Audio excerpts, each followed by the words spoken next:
Assalamualaikum warahmatullahi wabarakatuh. Kembali lagi di Adiaksa Channel. Kali ini kita mau melakukan perjalanan dari Solok menuju Blangpidi. Pagi ini kita mau pamitan dulu sama orang tua, siap-siap mau berangkat. Tonton ikutin kita terus ya, dan nonton sampai selesai.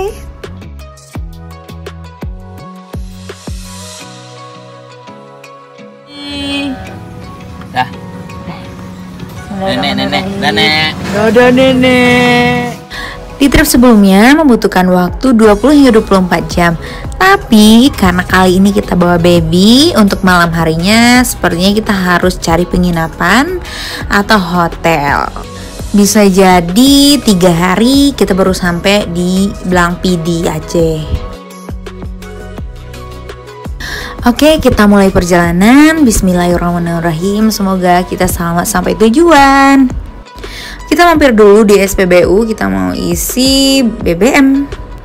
Setelah 10 menit perjalanan, kita sudah sampai di batas kota Solok, kota Beras, kota Serambi, Madinah. Setelah ini kita akan melewati Danau Singkara. Danau Singkara ini sangat terkenal dengan ikan bilihnya. Ikan yang terkenal dengan rasanya yang sangat gurih dan enak. Teman-teman bisa menikmatinya di restoran di sepanjang jalan Danau Singkara. Danau Singkara ini berada di 2 kabupaten, Kabupaten Solok dan juga Tanah Datar. Dan Danau Singkara ini adalah danau yang terbesar setelah Danau Toba. Oke, kita memasuki kota Padang Panjang, kota Serambi Mekah. Kita bicara soal Padang Panjang. Ini adalah kota yang berbahagia, kata cerpenis kawakan Aan Nafis. Beliau merupakan pengarang robohnya Surau Kami yang ceritanya tuh sempat fenomenal di masa itu. Kota Padang Panjang ini disebut juga kota dingin, teman-teman. Kenapa tidak? Ada 3 gunung yang berjejer di sekeliling kota Padang Panjang. Ada Gunung Merapi, Gunung Singgalang, dan juga Gunung Tandike. Sekarang kita berada di Padang Luar. Jalanan cukup macet karena kita akan melewati daerah pasar. Pukul 12.13 ini kita sudah berada di jalur Bukit Tinggi. Di sini teman-teman bisa membeli oleh-oleh. Nah, di kawasan ini, di sepanjang jalan ini pusatnya oleh-oleh. Dan kita sudah sampai di Bukit Tinggi. Kita hanya melewati jalan Bukit Tinggi saja, kita tidak masuk kota ya teman-teman. Singgung sedikit tentang Bukit Tinggi. Bukit Tinggi pernah menjadi ibu kota Indonesia pada zamannya.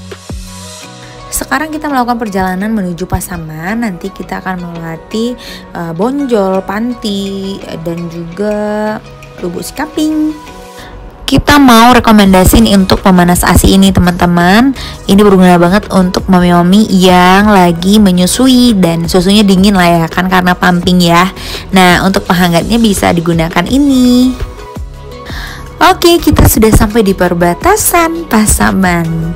Untuk teman-teman yang mau makan siang, nah boleh nih mampir di Pasaman, tepatnya di Bonjol ya. Terus di jalan ini juga ada rest area di sebelah kanan. Masjidnya bagus, airnya juga bersih. Sayangnya kita kelewat. Oke, kita cari tempat lain yang mungkin lebih bagus ya. Jangan lupa bawa bekal ya teman-teman untuk mengurangi kontak langsung dengan orang lain. Oh iya, nanti di perjalanan belum tentu ada makanan yang cocok untuk kita. Jadi kita saranin untuk membawa bekal. Setelah kita makan, kita lanjut perjalanan. Teman-teman bisa kunjungi tempat wisata ini apabila teman-teman mau melewati Bonjol. Tidak hanya itu saja, di Bonjol juga punya satu monumen, yaitunya garis Khatulistiwa. Tidak hanya di Pontianak loh teman-teman, tanah kelahiran Tuanku Imam Bonjol ini juga punya garis Khatulistiwa. Oh iya, jangan lupa teman-teman mampir di Museum Tuanku Imam Bonjol ya. Oke, kita sudah sampai di Lubuk Sikaping. Lubuk Sikaping ini merupakan pusat pemerintahannya Kabupaten Pasaman. Ada banyak wisata yang wajib teman-teman kunjungi jika mampir di Lubuk Sikaping. Di antaranya ada air terjun Batang Air dan juga Puncak Tonang. Nah, Puncak Tonang ini merupakan taman bunga yang cantik sekali dan juga luas. Teman-teman wajib kunjungi. Jika teman-teman berada di Pasaman menuju Padang Sidempuan, tidak asing lagi teman-teman akan temukan bentor becak motor ini. Biasanya bentor ini memiliki penumpang 3-4 orang. Namun di sini bisa mencapai 6-8 orang. Di Pasaman ini cukup ramai sekali ya teman-teman, terbukti dengan sepanjang jalan kita menemukan 3 pasar yang berdekatan. Di kawasan pasar teman-teman, kita temukan juga angkot yang menjadi pesaingnya becak motor ini. Becak motor ini mendominasi setiap pasar yang ada di Pasaman.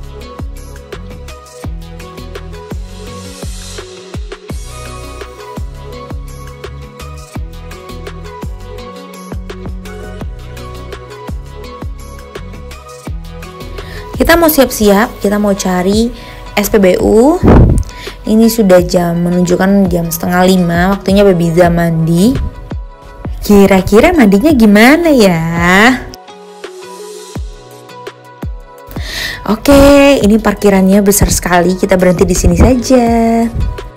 Mandinya hanya dilap-lap aja teman-teman, pakai air hangat isian termos ini. Oke, kita skip aja mandinya. Kita mau isi bensin dulu. Habis itu kita lanjut perjalanan. Perkiraan 1 jam lagi kita akan sampai di perbatasan. Rencananya kita mau cari penginapan di sekitaran sini, tapi kita tidak temukan penginapan. Jadi kita memutuskan untuk melanjutkan perjalanan teman-teman. Akhirnya kita sudah sampai di perbatasan Sumatera Barat dan juga Sumatera Utara. Selamat datang di Mandailing, Natal. Setelah menempuh perjalanan 2 jam teman-teman, akhirnya kita berhenti di Panyambungan. Kita nginap dulu malam ini di penginapan ini. Ini sudah kamar yang superior ya teman-teman, dengan harga 450.000 per malamnya. Di pagi harinya kita mau siap-siap dulu, beres-beres dulu, langsung on the way melanjutkan perjalanan selanjutnya. Kelebihan dari hotel ini teman-teman bisa taruh motor atau mobil di depan kamar masing-masing.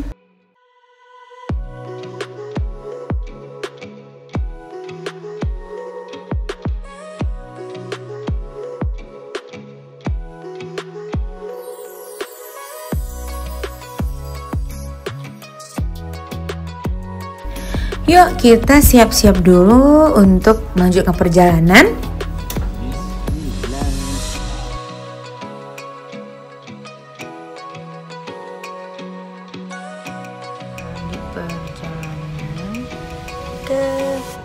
Jam 9. Sekarang menunjukkan jam 9 lewat 10 menit.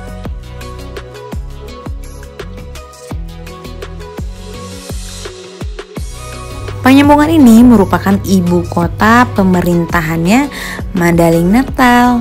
Di Kabupaten Mandailing Natal ini teman-teman banyak sekali wisata yang disuguhkan di kabupaten ini. Ada Pantai Batu Rusa, ada pemandian air panas, ada juga Bagas Godang. Nah, mari kita bahas tentang Bagas Godang. Sekitar 45 menit lagi dari jalan ini, kita akan melewati Yayasan Bagas Godang Harahap. Tempat unik di Sumatera Utara ini adalah sebuah istana raja teman-teman, yang namanya Istana Raja Najunggal dari Marga Harahap yang berada di Padang Sidempuan. Bagas Godang artinya rumah besar teman-teman, dan Harahap adalah salah satu marga di Bataan Kola. Nah, sebentar lagi kita akan melewati kawasan Bagas Godang ini. Teman-teman bisa lihat sendiri ada 2 gajah putih yang menjadi penjaga pintu gerbang Bagas Godang ini. Jika teman-teman sudah di Padang Sidempuan, jangan lupa bersuah foto di depan gerbang Bagas Godang Harahap ini. Salumpat saindege, selangkah seirama seia sekata, selamat datang di Padang Sidempuan, Kota Salak. Ya, sebagian penghasilan masyarakat Padang Sidempuan merupakan bertani dan berkebun teman-teman, salah satunya berkebun salak. Oke, kita memasuki pusat kota. Teman-teman bisa bertemu dengan Tugu Salak yang menjadi ikon utama kota Salak ini. Tugu Salak ini juga jadi taman wisata untuk tempat bersantai oleh masyarakat Kota Sidempuan dari sore hari hingga malam hari. Untuk wisata di Padang Sidempuan banyak banget ya teman-teman. Ada air terjun, ada danau Batang Toru, terus ada Istana Raja, salah satunya Istana Raja Nanjunggal itu teman-teman. Terus juga air Sijorni juga ada, terus Danau Tao. Dan ada juga penangkaran satwa liar teman-teman. Teman-teman bisa cari di Google. Teman-teman bisa kunjungi juga penangkaran satwa liar di Padang Sidempuan itu. Kota Padang Sidempuan teman-teman lumayan panas ya. Kita mau cari makanan atau minuman dulu yang menyegarkan, biar kita kembali fresh di tengah hari ini. Dan kita menemukan air kelapa muda.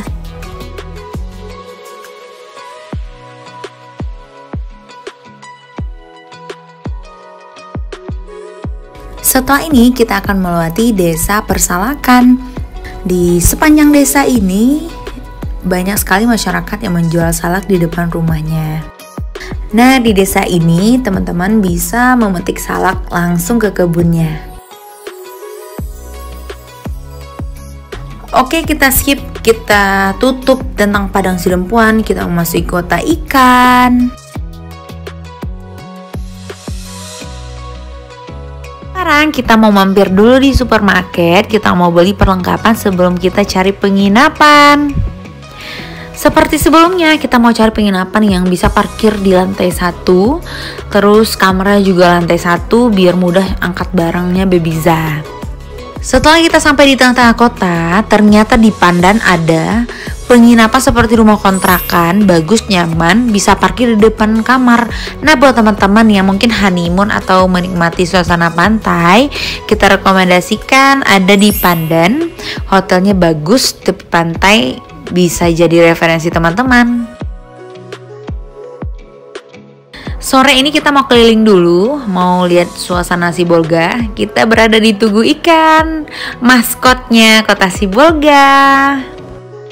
Setelah mengelilingi kota Sibolga sekitar 2,5 jam sambil mencari penginapan, satu kata untuk kota Sibolga ini adalah bersih. Ternyata kota Sibolga ini telah mendapatkan penghargaan Adipura untuk ke-9 kalinya dan 7 kali berturut-turut loh teman-teman. Dan kita lanjutkan pembicaraan Sibolga. Kenapa kota ikan ya? Karena Sibolga penghasil ikan yang banyak daripada daerah lainnya. Namun sejak tahun 2019 banyak pemberitaan bahwa hasil nelayan kota Sibolga mulai menurun teman-teman. Hal ini disebabkan oleh illegal fishing yang terjadi di kota Sibolga. Mudah-mudahan saja pemerintah bisa memberantas hal ini. Semoga kota Sibolga tetap menjadi kota ikan yang bersih dan juga damai. Baik, kita cari penginapan lagi. Kita udah masuk beberapa hotel. Nah, di sebelah kiri ini juga hotel yang kita rekomendasikan, namun tidak ada lantai satunya. Yuk kita cari hotel lainnya.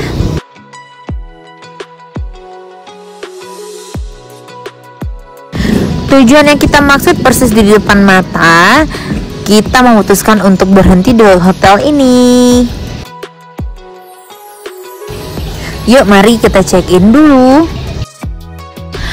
Harga semalam hotel ini 500.000 teman-teman. Jika tidak ada pandemi, mungkin semua fasilitas yang disuguhkan seperti pemandangan yang indah dan juga kolam renang di hotel ini berfungsi. Saat ini untuk fasilitas kolam berenang ditutup sementara waktu. Ya, kita lihat keluar gimana sih pemandangan yang indah dari hotel ini. Oh iya teman-teman, untuk harga satu malamnya 500.000.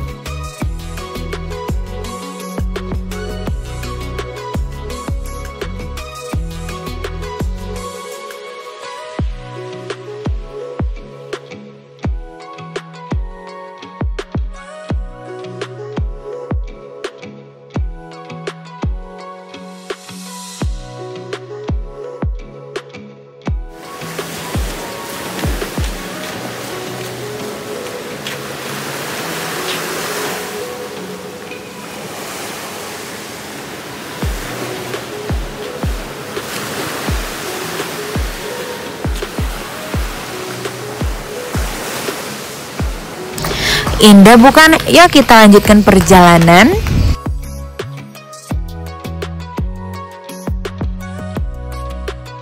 Nah, ini dia teman-teman, Tugu Adipura. Tugu yang menjadi kebanggaan Kota Sibolga.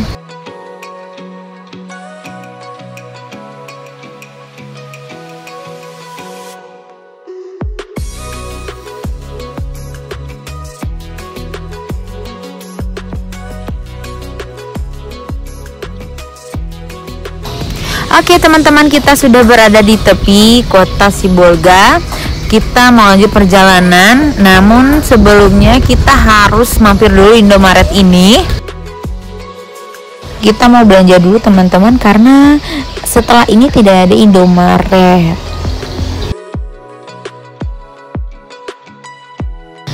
Gercep aja, yuk kita langsung bayar. Ops, tunggu dulu teman-teman, masih ada yang perlu dibeli. Ini kita mau cari saus spaghetti, ada nggak ya? Oke, kita menemukan saus spaghetti yang dicari-cari.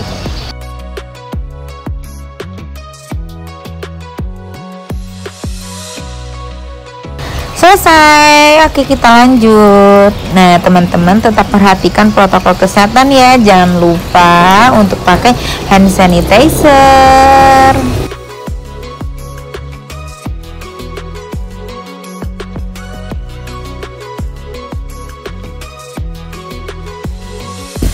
Nah, di kawasan ini teman-teman bisa lihat pemandangan yang indah Kota Sibolga. Di Kota Sibolga memang banyak wisata pantai yang jernih dan juga berpasir putih.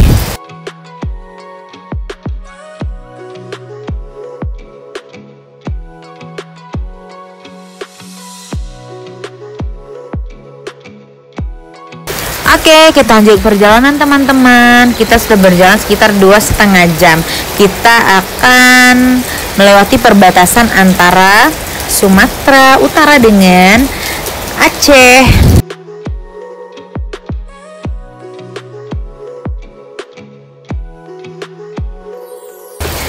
Oke, selamat datang di Kabupaten Singkil. Oke teman-teman, kita tidak melewati daerah pemerintahannya Singkil ya. Kita hanya lewat di tepian Singkil saja. Aceh Singkil ini merupakan pemekaran dari Aceh Selatan teman-teman. Pada tahun 2002, Aceh Selatan dibagi menjadi 3, Aceh Barat Daya, Aceh Singkil, dan juga Aceh Selatan. Di Singkil teman-teman bisa lihat pemandangan yang indah. Ada lautan, pohon kelapa sawit yang sangat luas sekali. Di Singkil ini kita tidak melewati daerah pemerintahannya teman-teman. Kita hanya melewati pinggiran dari Kota Singkil saja.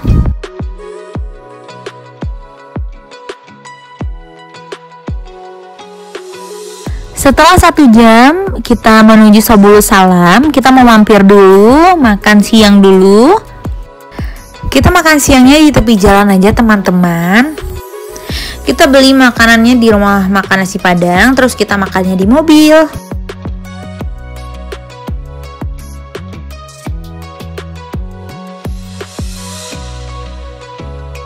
Setelah selesai makan, kita lanjutkan perjalanan sekitar 1,5 jam. Kita hampir sampai di Sabulu Salam.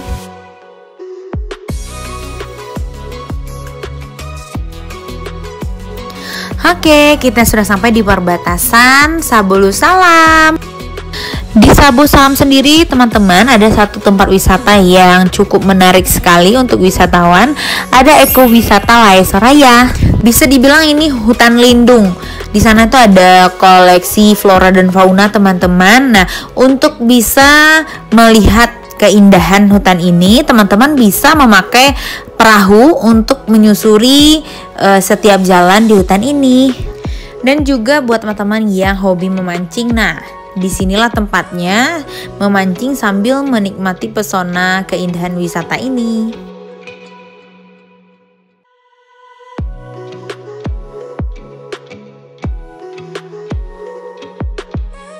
Oke teman-teman, kita tetap jalan terus ya teman-teman. Nah, kita sudah sampai di Kota Fajar. Nah, Kota Fajar ini teman-teman adalah satu kampung atau gampong di Kecamatan Kluit Utara, Aceh Selatan.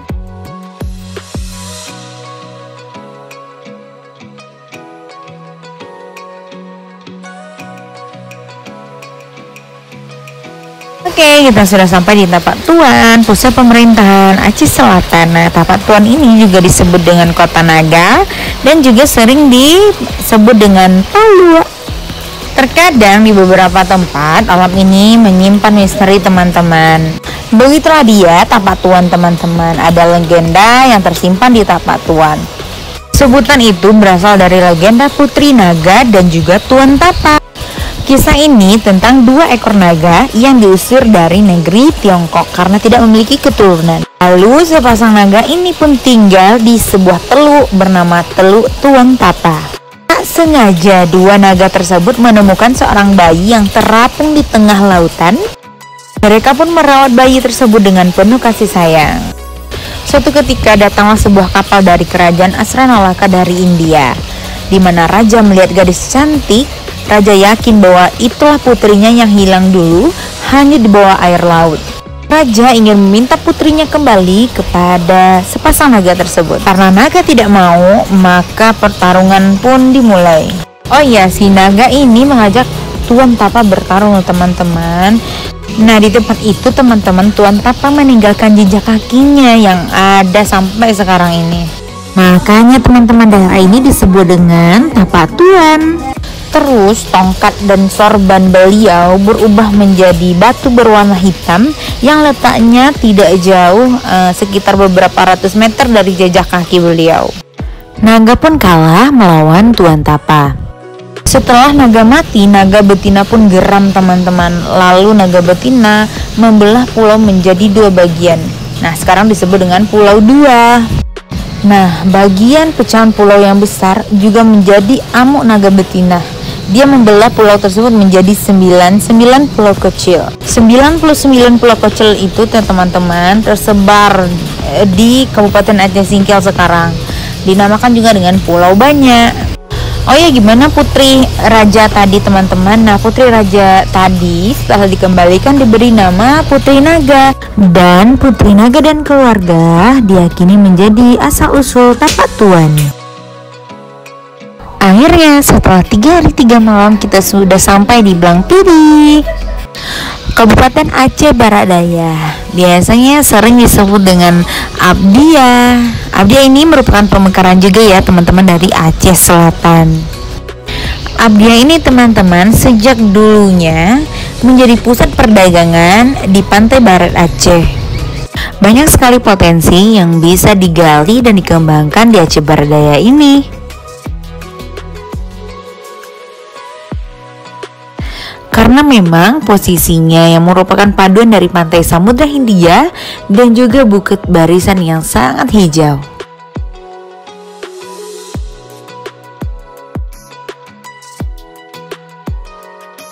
Nah, disinilah teman-teman lokasi tujuan kita di trip kali ini.